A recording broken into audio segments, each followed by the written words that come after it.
Napster qui nous en dit un peu plus sur ses services, l'Olympia qui se met au NFT, Three Arrows Capital dans le viseur du régulateur de Singapour, FTX au cœur de plusieurs actualités de rachat, ou encore la SEC qui rejette l'ETF de Grayscale. Bienvenue dans ce Daily Crypto où je vais vous résumer ces dernières actualités du monde crypto. Et si vous appréciez ce format, pensez à liker la vidéo et également à vous abonner et activer la cloche pour être informé dès que je sors une nouvelle vidéo, pour ainsi être au courant des dernières actualités du monde crypto et blockchain. Et si vous voulez participer au développement de la chaîne, vous pouvez désormais me soutenir en me laissant un pourboire sur Tipeee, et je précise que même un pourboire d'1€ peut grandement aider à me dégager du temps pour YouTube, pour finalement vous offrir un contenu encore plus pertinent et plus professionnel. Et comme d'habitude, je vous rappelle que mon contenu a un but informatif et que je ne suis pas un conseiller financier, et finalement je vous invite à venir me suivre sur mon Twitter que vous trouverez dans la description, et n'hésitez pas à venir me dire dans la section des commentaires ce que vous avez pensé de cet épisode. Et on commence avec l'état du marché en ce jeudi avec un marché qui est en souffrance sur les dernières 24 heures alors que le Bitcoin est lui retourné dans la zone des 18 000 $. Mais dans cette panique, on a quand même le token AMP qui parvient à nous faire quasiment un plus 30%. Mais passons sans plus attendre aux actualités de ce jeudi 30 juin 2022. On débute les actualités du jeudi avec une mise à jour sur l'information que je vous avais donnée hier concernant l'accord au Parlement européen sur la surveillance des transactions crypto. En effet, dans la vidéo d'hier, je vous disais que l'accord allait entraîner une vérification de l'identité pour tous les transferts d'actifs entre deux places d'échange, mais que le transfert de fonds vers un wallet non hébergé n'allait pas être soumis à la vérification d'identité. Mais je suis allé un peu vite sur ce dernier point car il s'avère au final qu'il devra bien y avoir une vérification de l'identité lors du transfert de crypto vers des wallets non hébergés, mais cette vérification sera imposée uniquement à partir d'une somme de 1 000 €. Et donc concrètement, si cet accord provisoire venait à rentrer en vigueur, il faudra désormais prouver son identité pour le transfert de n'importe quel montant de crypto entre deux places d'échange et lors de l'envoi d'au moins 1 000 € vers un wallet non hébergé. A savoir qu'actuellement, sur l'aspect technique, les outils pour prouver que l'on est bien le propriétaire d'un wallet MetaMask ou Ledger ne sont pas encore développés, mais désormais les professionnels du secteur vont devoir travailler sur ce nouvel outil pour se conformer à la loi qui devrait rentrer en application dans 1 an et demi. Et on continue avec les mises à jour sur l'actualité, avec maintenant un petit point sur la suite de l'attaque du Bridge d'Harmony. Et pour rappel, le Bridge Harmony a été hacké il y a quelques jours de l'équivalent de 100 millions de $ en crypto, et les équipes du projet avaient proposé une prime de 1 million de $ pour retourner les cryptos, mais la personne derrière l'attaque n'avait visiblement pas l'intention de négocier, car elle a commencé à blanchir les fonds via l'outil Tornado Cash.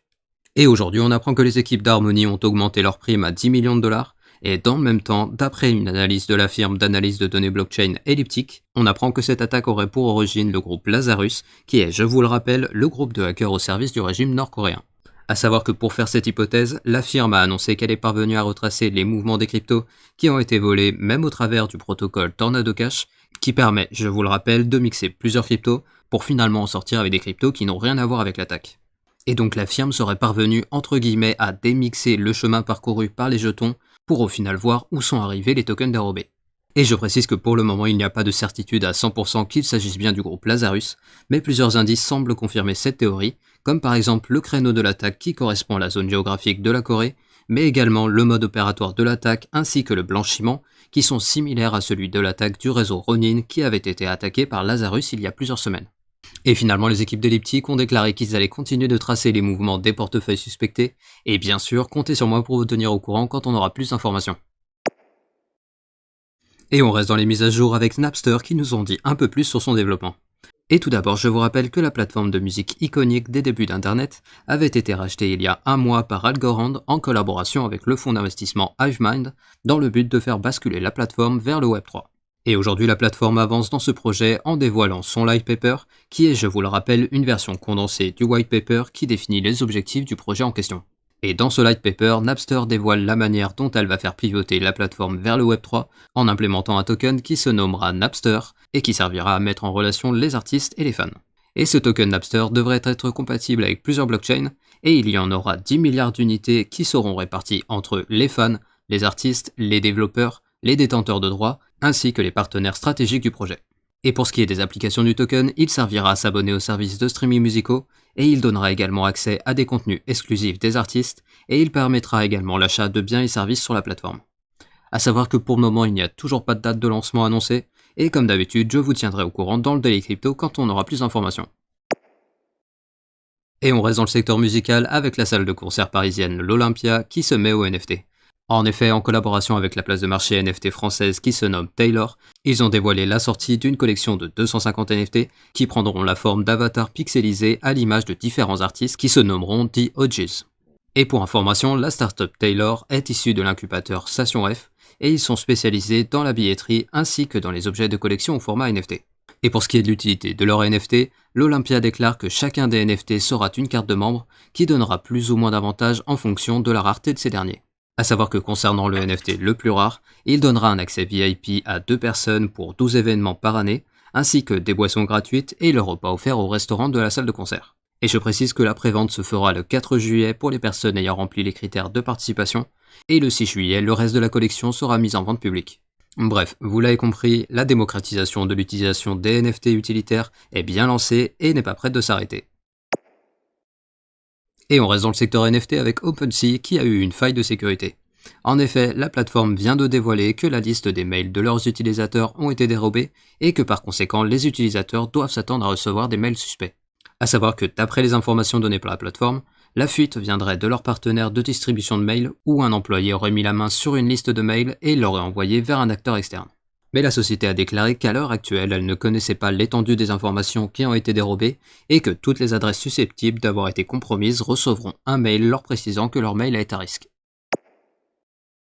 Et on revient sur les mises à jour avec Three Arrows Capital qui continue d'avoir des ennuis. Mais tout d'abord, je vous rappelle que suite à leur insolvabilité sur l'emprunt contracté auprès de Voyager Digital, la justice britannique avait placé hier le fonds d'investissement en liquidation judiciaire, et les ennuis se poursuivent car aujourd'hui, c'est au tour de l'AMS, l'autorité monétaire de Singapour, de leur poser des problèmes. En effet, étant donné que le fonds est enregistré à Singapour, ils avaient en théorie des obligations envers ce régulateur qui leur imposait de déclarer plusieurs activités. Mais le petit souci, c'est que l'entreprise avait omis de déclarer que durant l'année 2021, elle aurait transféré une partie de ses activités dans les îles Vierges britanniques avant de finalement les rapatrier à Singapour. Et le truc, c'est que ce type d'action devait en théorie être déclaré à l'AMS, et ce n'est pas tout car le fonds aurait dépassé le seuil d'actifs sous gestion de 180 millions de dollars sur plusieurs périodes. Bref, l'AMS est en train de mettre à jour des erreurs de gestion de Three Arrows Capital, et il déclare également qu'au vu de leur situation judiciaire, il pourrait y avoir d'autres infractions.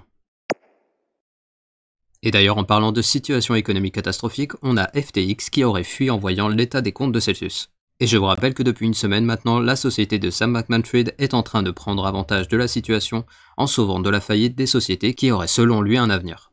Et donc dans cet objectif, il semblerait que les équipes de FTX étaient en discussion avec les équipes de Celsius pour un éventuel rachat, mais suite à une investigation sur les finances de Celsius, les équipes de Sam Bankman-Fried auraient préféré se retirer des discussions à cause d'un trou de 2 milliards de dollars dans le bilan de la société, et que d'après une source interne, les équipes auraient trouvé difficilement gérable Celsius. Bref, vous l'avez compris, l'entreprise Celsius va avoir beaucoup de mal à se sortir de la crise qu'elle traverse actuellement. Et d'ailleurs, en parlant de rachat, on a eu aujourd'hui une rumeur de rachat de BlockFi par FTX. En effet, d'après des rumeurs qui ont circulé aujourd'hui, FTX aurait signé un accord avec la plateforme BlockFi pour les racheter à seulement 25 millions de dollars. Et cette information qui a tout d'abord été relayée par la CNBC est finalement totalement fausse étant donné que plus tard dans la journée, on a eu Zach Prince, le fondateur de BlockFi, qui a démenti formellement cette information et il a invité la communauté à croire uniquement les informations publiées directement par l'entreprise. Et pendant ce temps aux USA, on a la SEC qui a rejeté pour la deuxième fois l'ETF Bitcoin Spot de Grayscale. En effet, sans grande surprise, la SEC a de nouveau pris la décision de rejeter cet ETF malgré un travail de communication acharné par les équipes de Grayscale. Et la raison principale de ce rejet qui a été donné par la SEC est que leurs produits financiers n'étaient pas à la hauteur sur les questions de protection des investisseurs contre les manipulations de marché. Et je vous rappelle qu'il y a quelques mois, Grayscale avait annoncé qu'elle poursuivrait en justice la SEC s'ils venaient à refuser encore une fois leur ETF, et visiblement ce n'était pas du bluff car juste après cette annonce, l'entreprise a déclaré qu'elle avait entamé des procédures judiciaires pour faire réclamation de cette décision. Et donc ici on voit un nouveau feuilleton qui va désormais débuter, et bien sûr comptez sur moi pour vous tenir au courant de l'évolution de la situation entre Grayscale et la SEC. Et on finit les actualités du jeudi avec le flash du jour. Tout d'abord on a le rappeur Jul qui a dévoilé une collection de 23 NFT qu'il a offert lors d'un concours, et les propriétaires des NFT auront accès à des avantages comme par exemple 20% de réduction sur la boutique en ligne, et 3 de ces NFT vont permettre aux propriétaires de percevoir pendant 1 an les revenus YouTube des clips adossés à leur NFT. Ensuite, on a le FC Porto qui a signé un partenariat avec le projet Metaverse Upland, et il s'agit donc du premier club européen à faire son entrée dans un Metaverse. Ensuite, on a Binance qui a annoncé qu'ils embauchaient Kaby Lam, le plus célèbre TikToker, comme ambassadeur, et dans la foulée, ils ont annoncé une série de NFT à son effigie.